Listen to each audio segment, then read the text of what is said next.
Donc un capitaine, c'est un élève de quatrième ou de troisième, présent pendant 40 minutes sur le temps du midi, à des endroits stratégiques dans la cour. Il veille au bien vivre ensemble et au respect des règles. Un capitaine médiateur, c'est un élève volontaire qui vient faire le relais entre les élèves et les adultes de l'établissement afin de veiller au bon vivre ensemble sur le temps du midi. Donc l'élève médiateur est présent afin de veiller au bon déroulement des récréations par un rappel des règles si besoin et sans passer par l'intervention d'un adulte.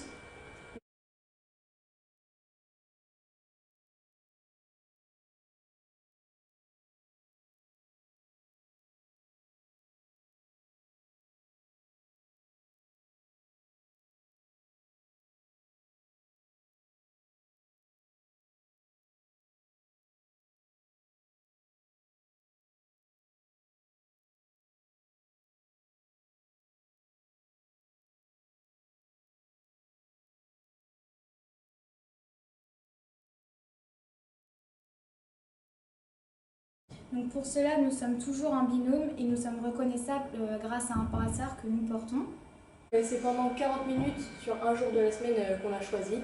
On est toujours par deux et on porte un brassard qui nous permet d'être reconnus par les autres élèves et par le personnel.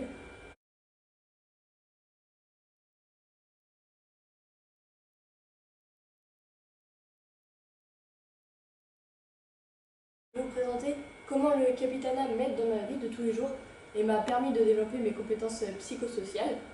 Les compétences psychosociales, c'est la capacité d'une personne à répondre avec efficacité aux exigences et aux demandes de la vie quotidienne. Le capitanat nous aide à les développer en nous mettant face à des situations de provocation ou de conflit. Pour ma part, je suis une élève de nature plutôt timide et réservée. Je ne suis pas à l'aise lorsqu'il s'agit de devoir parler à l'oral, prendre la parole devant un groupe ou lorsque je sens le regard des autres se porter sur moi. Par exemple, la participation en classe. C'est quelque chose qui m'a souvent été reproché dans mes bulletins de notes parce que j'ai pris conscience que lorsque je parlais en classe, j'avais tendance à ne pas regarder les personnes à qui je m'adresse et à parler à voix très basse. C'est pour ça que cette expérience en tant que capitaine médiateur m'a permis de faire un travail sur moi-même et de développer des compétences psychosociales, dont une qui se trouve dans ma problématique qui est en quoi mon rôle de médiateur m'a-t-il permis de mieux gérer mon stress ainsi que mes émotions.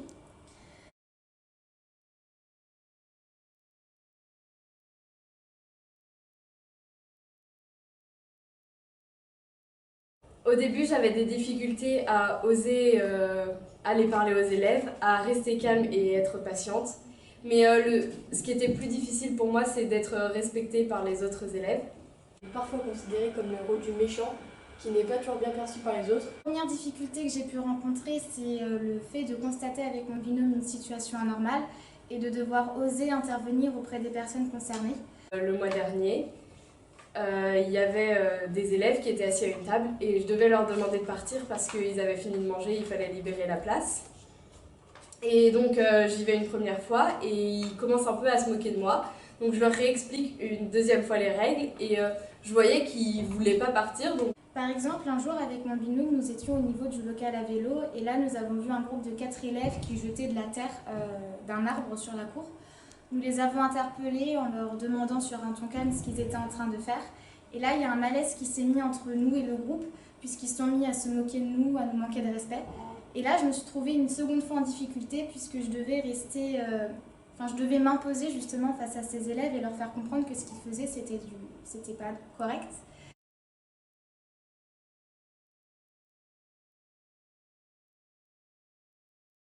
Là, on rencontre plusieurs difficultés. Tout d'abord, les élèves sont dans la provocation. Ils sont souvent en groupe et dans les groupes, il y a des meneurs qui viennent toujours surenchérir la situation. Et nous, en tant que capitaine, nous ne devons pas montrer que le fait qu'ils se moquent de nous, qu'ils rient de nous, ça nous peine ou ça nous touche. Et on doit vraiment trouver les bons mots pour apaiser la situation.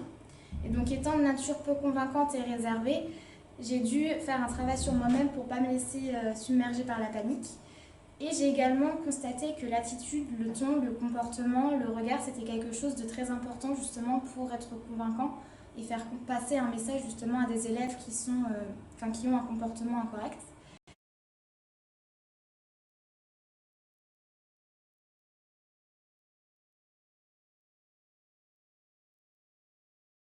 Je suis arrivée avec mon camarade au local à vélo et que des jeunes étaient en train de faire du skate avec un objet qui ne leur appartenait pas. Donc nous sommes allés les voir et nous leur avons expliqué que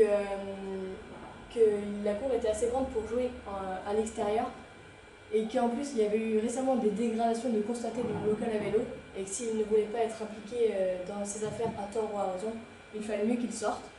J'ai pris confiance en moi, j'arrive à aller au-devant des autres et à m'exprimer dans des situations imprévues ou inconfortables. Et le fait d'avoir eu des temps de formation durant l'année où on a pu échanger avec les autres capitaines de nos expériences et des difficultés qu'on a rencontrées m'a permis, dans mon cas, de trouver des solutions à certaines situations que j'ai pu rencontrer. Je voyais qu'ils ne voulaient pas partir, donc je parle un peu avec eux et ils ont fini par partir. Donc c'était vraiment bien parce que j'ai réussi à leur demander de partir toute seule sans demander l'aide d'un adulte. Si j'avais fait ça l'année dernière, j'aurais sûrement abandonné ou demandé l'aide d'un adulte. Donc avec le temps, on développe des techniques et les formations aussi, ça aide beaucoup. Je dis que ça allait m'apporter dans ma vie de tous les jours, et notamment dans mon sport, où on me reprochait d'être trop timide et de ne pas m'imposer ainsi. Donc je fais du basket depuis 5 ans et je coach une équipe de U11 depuis 2 ans. Donc le lien pouvant être fait entre le capitanat et le coaching, c'est que l'expression et l'échange avec les autres est indispensable. Il faut savoir interagir avec les bons mots et les bonnes expressions. Il faut entre guillemets montrer l'exemple. Ça m'aide aussi dans ma vie quotidienne. Par exemple, je me dispute moins avec ma sœur parce que je suis plus calme et patiente avec elle. Et quand je vais faire les magasins, j'ai plus peur de parler aux vendeuses. Donc j'essaie d'appliquer cela dans ma famille et notamment avec mon petit frère. Mais ce n'est pas toujours facile car les situations sont différentes et qu'on a toujours beaucoup de choses à apprendre. Et je pense que ça peut aussi m'aider dans ma vie future professionnelle parce que j'aimerais devenir libraire et ça peut être très utile de parler aux gens et être patient.